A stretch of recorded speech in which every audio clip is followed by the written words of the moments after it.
brought to you by V-Guard. સમાચાર સુરતથી, જ્યાં જન્મના દાખલા માટે લોકોની લાંબી કતાર જોવા મળી। જન્મના દાખલાનું સરકારી સોફ્ટવેર બદલાતા લોકોને હાલાકી પડી રહી છે। સરકારનું નવું સોફ્ટવેર આવ્યા છતાં સર્વર ધીમું ચાલી રહ્યું છે। સર્વર ધીમું ચાલતું હોવાથી 2 દિવસથી લોકો લાંબી કતારમાં ઊભા છે જન્મનો દાખલો કઢાવવા માટે।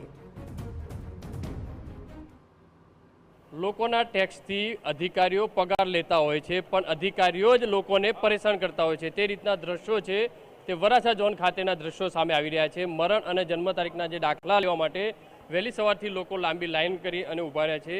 અત્યારે ઘડિયાળની વાત કરીએ તો 10:30 સવારનો જે સમય આવ્યો છે, છતાં પણ અધિકારીઓ જે છે તે પોતાની ઓફિસે પહોંચ્યા નથી અને આજે બારી જોઈ શકાય છે તે બંધ હાલતમાં જોવા મળી રહી છે। લોકો છે પોતાના રોજગાર ધંધા બંધ કરી અને આ રીતના ડોક્યુમેન્ટ લઈ અને જે તે મરણ અને જન્મ તારીખના દાખલા માટે લાંબી લાઈનો કરી રહ્યા છે। લોકો પરેશાન થઈ રહ્યા છે। એક વખત બે વખત જ્યારે આવતા હોય છે, નાની મોટી ભૂલ થતી હોય છે અને ત્યારબાદ ફરીથી લોકો છે તે અહીંયા ધક્કા ખાવા આવવું પડતું હોય છે। કઈ રીતની પરેશાની અધિકારીઓની મનમાની જોવા મળતી છે? ટાઈમિંગ આપે છે એ ટાઈમિંગ પ્રમાણે આવતો નથી ને 5 વાગે એટલે બંધ જ કરી દે છે, બરાબર છે કે 10:30નો ટાઈમ હોય કે 10 વાગ્યાનો ટાઈમ હોય તો એ લોકો તો એના કામ પ્રમાણે બારી ખોલતા બી નથી અને સાંજે 5 વાગે એટલે કોઈ બી પાછળ કેટલી લાઈન હોય એમ કહી દે છે કે ટાઈમ પૂરો થઈ ગયો છે। કેટલા સમયથી અહીંયા આવો છો તમે? કઈ રીતની મુશ્કેલી? હું 2 દિવસથી આવું છું।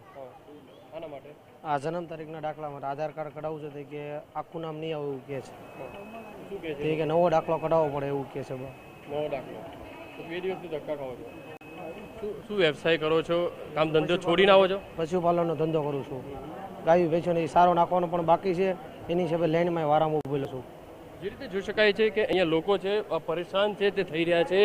આ જે કાકા છે છેલ્લા 3 વખતથી અહીંયા આવ્યા છે, તેમને 2 વખત દાખલો કઢાવ્યો છે, છતાં પણ તેમની અંદર નામની જે ભૂલ આવી છે તે 3જી વખત અહીંયા આવ્યા છે। કાકા, કઈ રીતની પરેશાની, કેટલી વખત દાખલો કઢાવ્યો? હું 3 વખત આવ્યો। પહેલી વાર આવ્યો એટલે એ લોકોએ લખાણ કરી દીધું અને પછી કે વોટ્સઅપ દ્વારા મોકલી દઈશ। પછી એ લોકોએ વોટ્સઅપ દ્વારા દાખલો તો મોકલી દીધો, પરંતુ અગવાન એમની સરનામ છે તો આગેવાન લખી કાઢ્યું છે। પછી છોકરી મરનાર છોકરીના પપ્પાનું નામ છે સોહિલભાઈ, તો સોહેલભાઈ લખી નાખ્યું છે।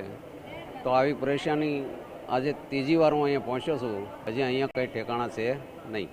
કાકા, તમે 3 વખત અહીંયા પહોંચ્યા હતા, તમે જે ફોર્મ છે તે વ્યવસ્થિત ભર્યું હતું?